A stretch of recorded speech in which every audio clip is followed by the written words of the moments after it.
Pemirsa, modus operandi yang digunakan para pelaku dengan menjual narkoba berkedok keripik pisang disebut sebagai modus baru.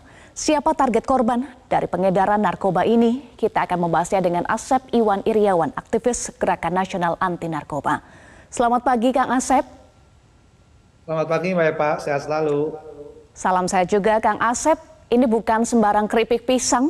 Apakah memang ini modus baru mengedarkan narkoba dalam bentuk keripik pisang, Kang Asep? Ya, jadi modus operandi kejahatan narkotika itu dilihat dari produksi, pemasaran, marketing, kemasan. Nah, sekarang tempat tuh biasa memang ke wilayah-wilayah tempat yang memang sepi, seperti di tadi ya di wilayah tertentu, kemudian juga di kota di apartemen.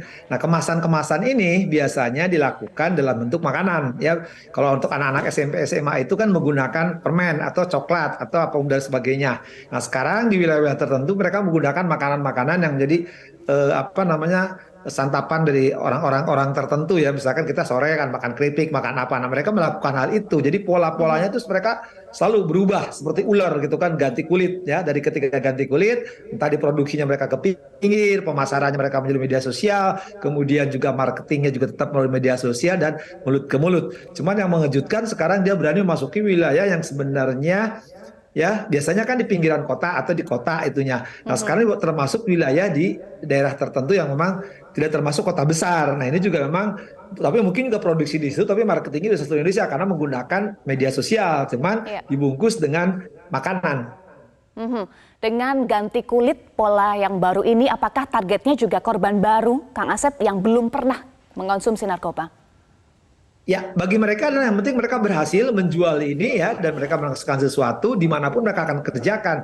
Ya targetnya semua kan sebenarnya kalau secara global ya targetnya bagaimana menghancurkan bangsa ini ya supaya mereka banyak yang menggunakan. Ketika yang menggunakan mereka berhasil dan bangsa ini rusak, terutama generasi muda. Cuman yang sekarang catatan khusus kalau keripik kan dari mulai anak kecil sampai orang tua ya, sama lansia juga masih makan keripik, dan tadi dikatakan, tapi cuman masalahnya mungkin keripik ini hanya bungkus aja, hanya untuk menutupi bahwa sebenarnya ada produksi yang lain gitu. Tadi Anda sampaikan juga ini kan polanya baru ya Kang Asep, produksinya berkedok usaha rumahan dikontrakan di lereng gunung pula dengan pemasaran di media sosial. Apakah ini juga strategi baru para pengedar? Ya, tadi saya bilang ini strategi baru produksi mereka supaya diketahui kan, kalau di pinggiran kota di tempat sepi sudah ketahuan modusnya. Nah, mereka mencari pinggiran-pinggiran ya. Dulu juga pernah Tangerang kan di pinggiran dekat sungai. Nah, sekarang yang cukup kaget juga wilayahnya wilayah di pinggiran gunungan. Tapi juga dulu pernah ada kejadian di daerah wilayah Bogor juga, mereka nyimpannya di daerah dekat hutan-hutan di pinggiran itu kan. Nah, sekiranya ini mereka mengulangnya agak jauh dari ibu kota terutama, tapi produksi di situ mungkin banyak kan. Terjebak yang ini kan terendusnya oleh Bareskrim kan. Bareskrim begitu tahu dari Jakarta sampai ke wilayah ya tanda petik ya wilayah kotanya bukan kota besar tapi kota yang menengah, cuma mereka justru lebih pinggir lagi. Artinya apa? Bahwa itu harus diwaspadai oleh pihak aparat keamanan bahwa modus-modus produksi tadi, pemasaran, marketing maupun kemasan, mereka ganti kulitnya lebih hebat lagi, lebih jago lagi, karena mereka tahu kalau tempat-tempat tertentu akan menimbulkan kecurigaan publik. Ketika kecurigaan publik pasti terendus oleh pihak penyidik BNN maupun Bareskrim. Nah mereka makanya minggir ke wilayah ini. Tapi saya kira pola-pola ini ya yang minggir ke daerah ini sudah dilakukan di beberapa daerah, terutama di daerah Sumatera ya, di Riau, di daerah Sumatera bagian utara lah ya, termasuk bagian Lampung juga itu dilakukan hal-hal demikian.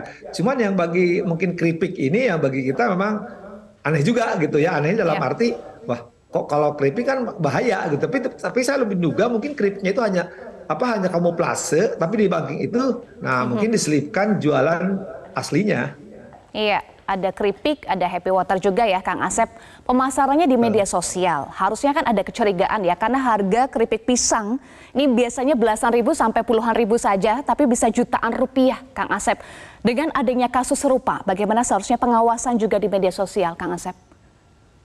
Ya, media sosial ini kan susah ketika orang dagang di e-commerce kemudian menjual sesuatu, tapi sebenarnya publik kan curiga kan, paling gampang lah keripik di wilayah-wilayah tertentu itu kan tahu harganya. Tapi kalau harganya tinggi dibeli, artinya itu sudah saling tahu antara si konsumen sama produsen. Jadi mungkin sudah langganan dibungkus di media sosial, akhirnya menggunakan nama keripik tadi, tapi mungkin isinya bisa bentuk lain, tapi dibungkus dengan nama keripik gitu, kemasannya tadi.